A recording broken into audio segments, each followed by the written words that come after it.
Tap into the minds of the innovators who challenge the status quo with new ideas, systems, and solutions. Welcome to Innovation Mavericks. Welcome to Innovation Mavericks, brought to you by Five Plan Partners. I'm Greg Powell, President and CEO of Five Plan Partners, and I'm excited today to have here with me an entrepreneur, very successful, has been innovative throughout his career in founding his business years ago and seeing the needs of the natural gas industry. And so, Jack Hernig, I'm great you're sitting here with me today. Thank you for inviting me. I appreciate it. Very much so. Yeah, awesome. Yeah. I'm going to have you on today because you have been successful in several ways and you've been very innovative. I'd like for you to share with our viewers about just your story, why you started a business. In that journey, how did you have to innovate? And natural gas is an interesting industry anyway. Sure, be happy to tell the story. Way back in the late 70s, Okay. some of my friends were at a dinner party, and Yeah. they were dressed up, and I was wearing dirty blue jeans and trying to make it as a horseshoer. Okay. So I was a blacksmith. Yeah. And so they talked me into coming down to interview with the place that they worked. And I talked the owner into hiring me. And so that was my start, 1979. There we go. And I had no idea what they sold or where they went or who they sold to.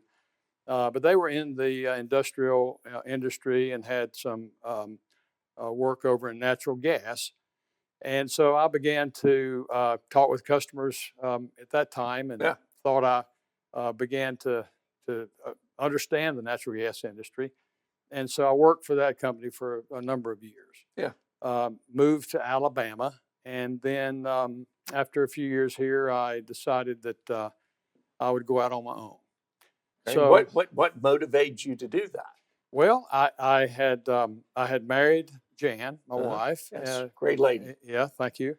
And so we just decided that it would be a good thing for me to try it on my own. And so I broke away and left the company. And so I didn't have any products to sell. I was going to ask. So what does breakaway look like? Breakaway looks like a very, very frightening thing. But I thought, I think I can go solve problems with products that I had run into over the years, and those types of ideas I could possibly find a place for myself in the industry. So I went to the gas company managers, and we would visit. Back then in the early 80s, mid 80s, it was much easier to visit. We had a lot more time. Sure. So we would talk, and I would discover something that they were wrestling with or had a problem with, or maybe one of their vendors was not serving them like they wanted. Yeah. And I would go out and try to find a solution to the problem that we had discussed. And most of the time it worked.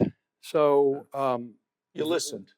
You listened, thought outside the box. Yeah, you would apply what you thought would work and bring that back. And as most of the time it worked, the customers began to see me, the gas companies, as a solution provider. That's a key phrase. And we actually never lost that. We continued to see ourselves as solution providers and partners with our customers, not sales teams, but partners. Right. So as that began to mature, the manufacturers that built the equipment, they began to see me as a conduit to the customer base.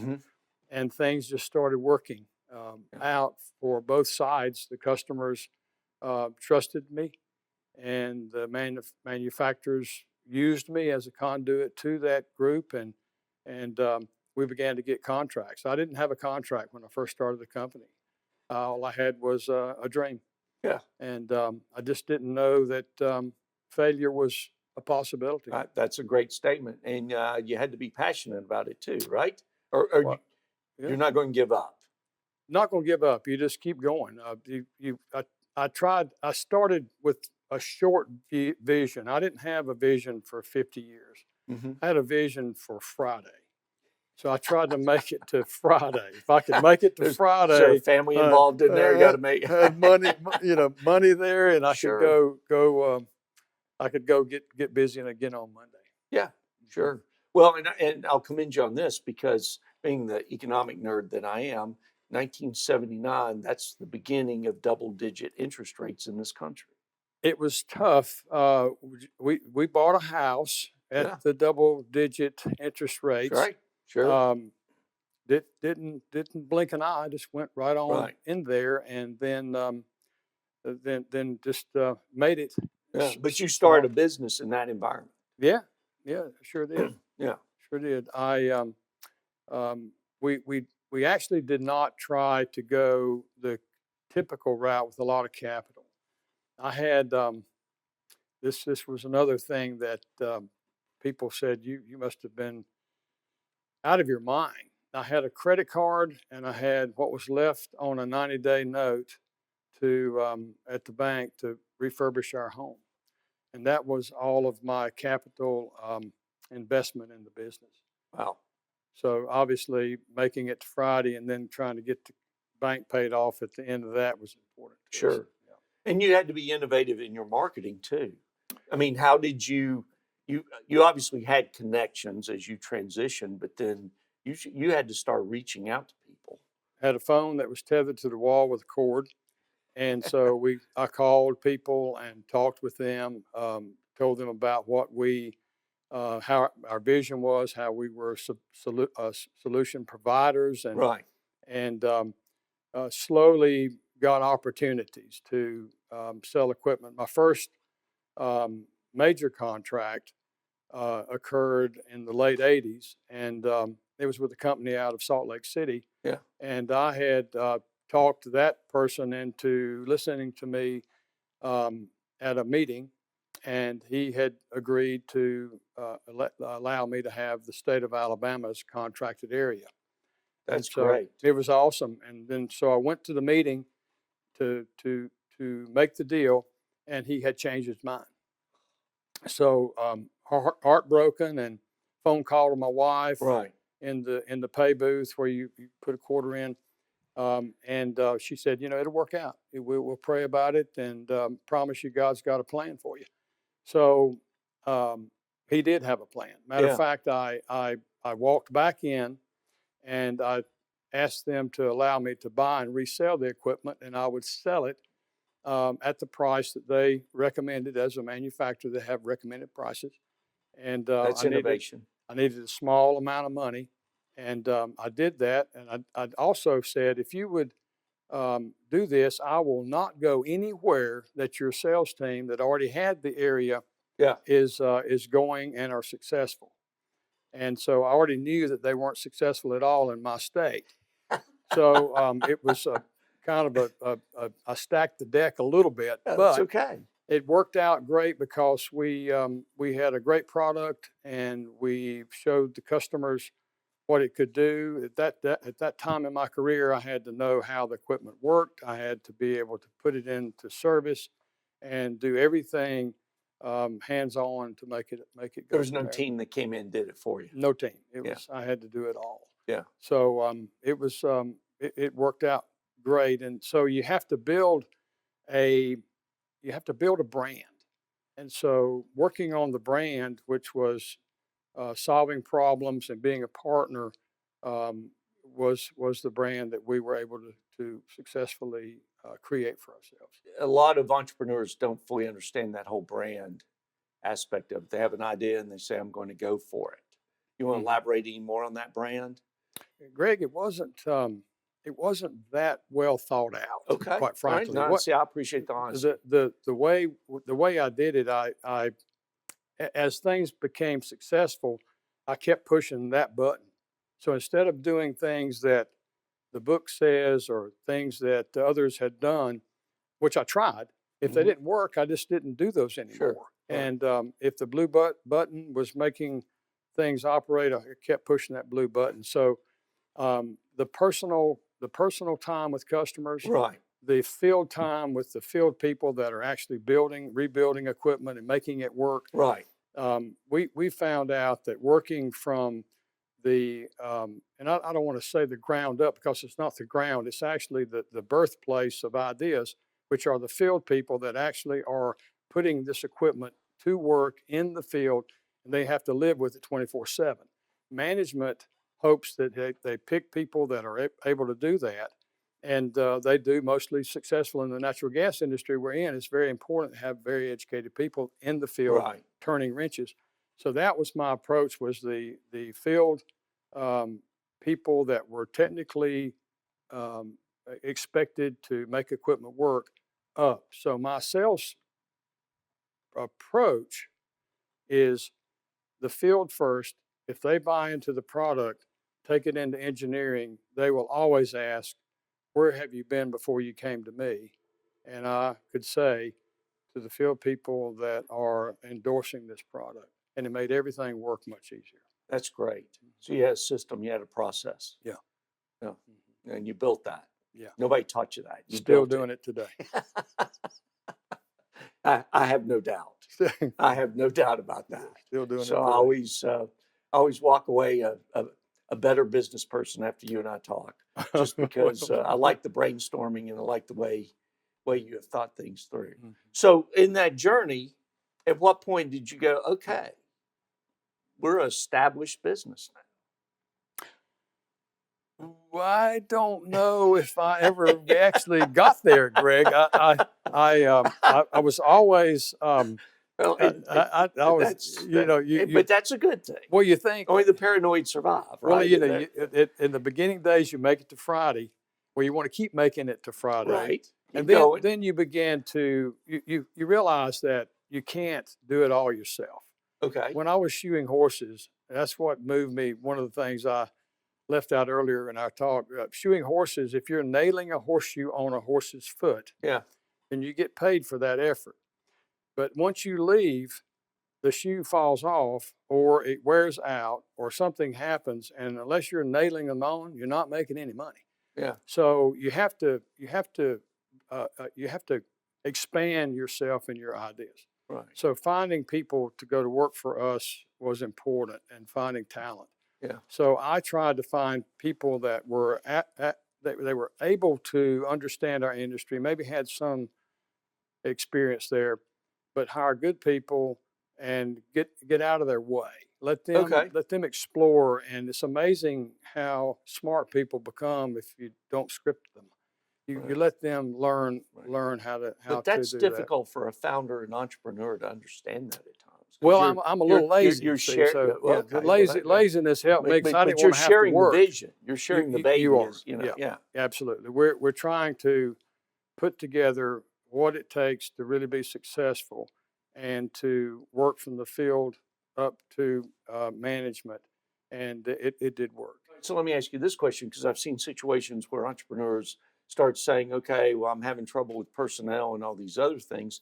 And 9 times out of 10, I found it's because they didn't develop the training. We're intense on training our customers and our personnel. Okay, that's customers and personnel. Yes, so the manufacturers in our industry are subject to a lot of scrutiny with the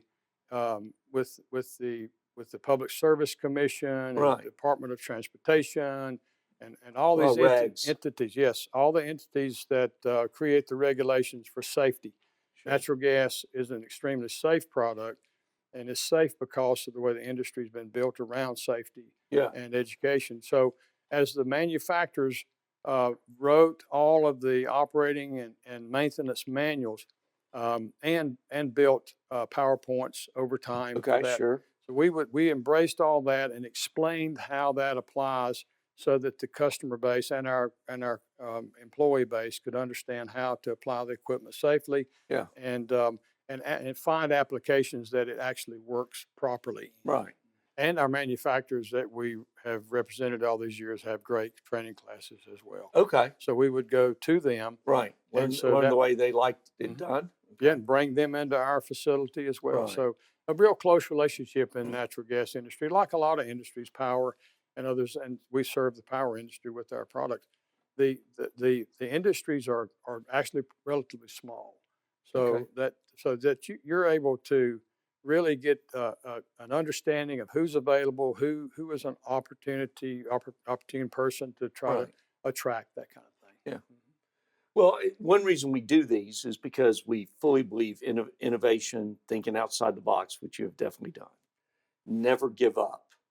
You said some people thought you were, crazy. I call that the cusp of crazy. That's where the best ideas come from. Yeah, You yeah. believe in it, you know you're right, but you gotta push through to make sure that happens. Mhm. And there are these themes that come out when we have these discussions, but there's not as many people like you who stick with it, live it, and breathe it.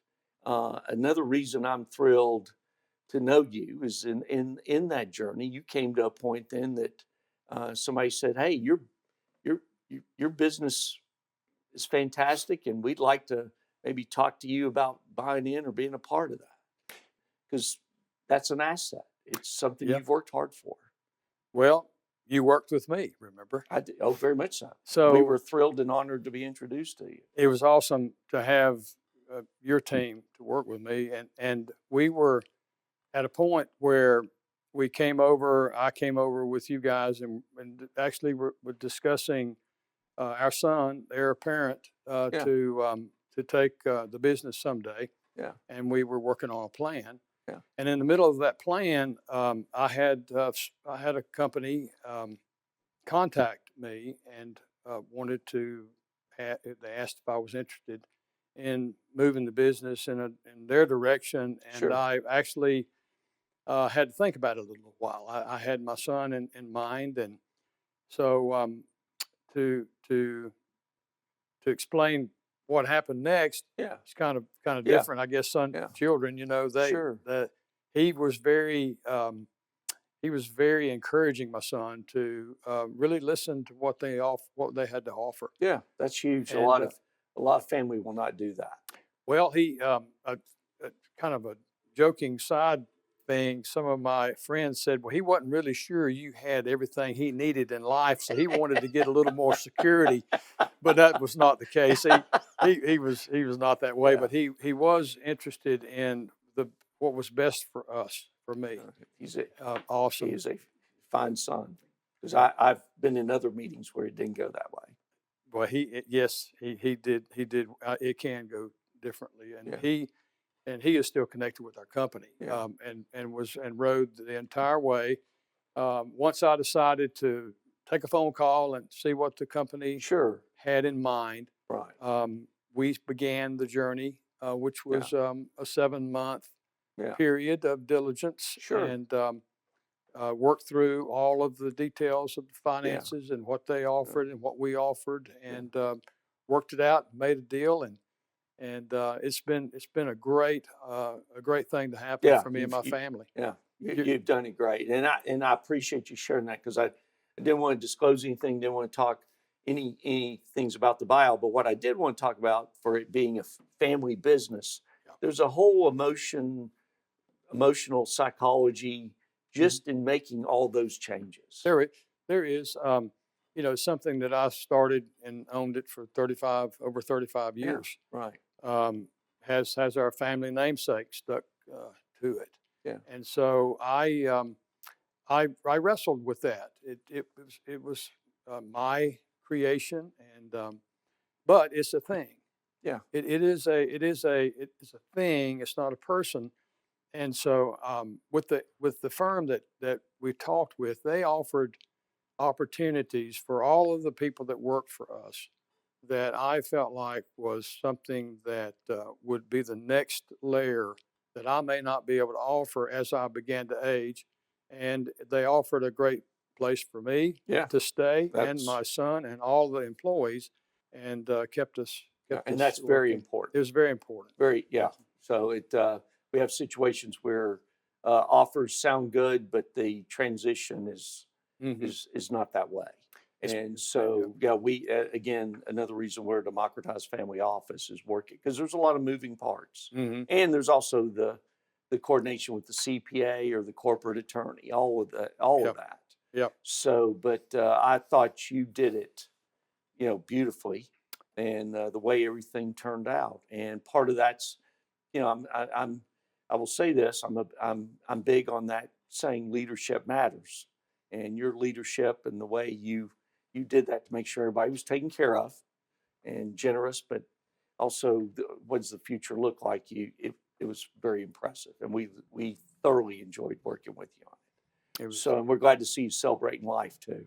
So we like that. Yeah, it's I'm really having a good time.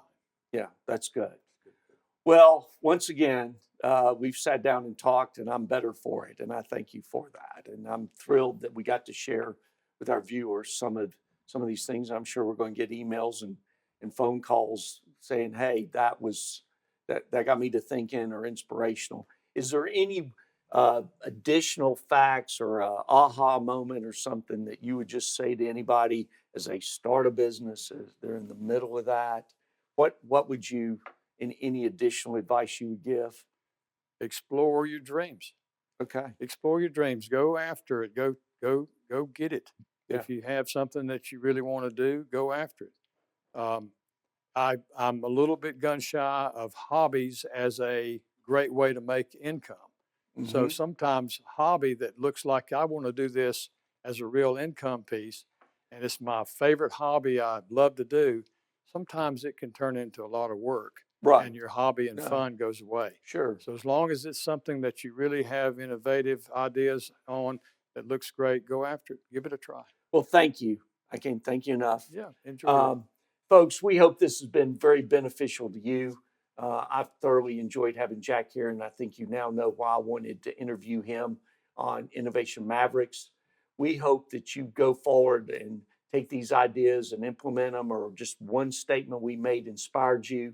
And also know that every day here at Five Plan Partners, the reason we do these vlogs, the reason we are a democratized family office is that we're striving every day to see to it that our clients have a better, richer, fuller life. And if we can bring knowledge to you that makes a difference, we want to do that. Take care, have a great week, and thanks for watching this vlog.